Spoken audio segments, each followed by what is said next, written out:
to return or exchange items purchased with Klarna.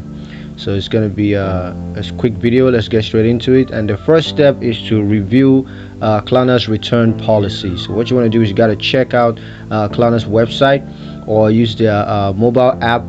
You got to check that for their return and exchange policies, and also you got to understand the time frame for returns and exchange, as well as any restocking fees. And the second step, of course, is to contact the merchant. So you can reach out to the merchants where you made the purchase, and then inform them of your intentions to return or exchange the item. Now you got to follow the merchant's return and exchange process, and they're going to help you get that sorted out. The third step, of course, is to obtain a return merchandise authorization. That's an RMA. And what's going to happen there is the merchant is going to provide you with an RMA number or a return label. So you got to use the return merchandise authorization number or return label to return the item.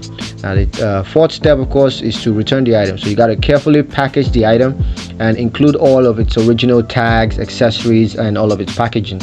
And then you got to ship the item back to the merchants using the return label or the RMA number. Now the fifth step, of course, is to receive a refund or exchange. Now once the merchant receives the returned item, they're going to process a refund or exchange.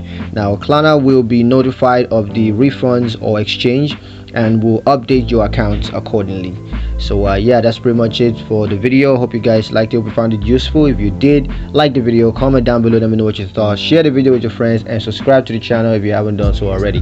Thank you guys for watching, and I'll catch you in the next one. Peace.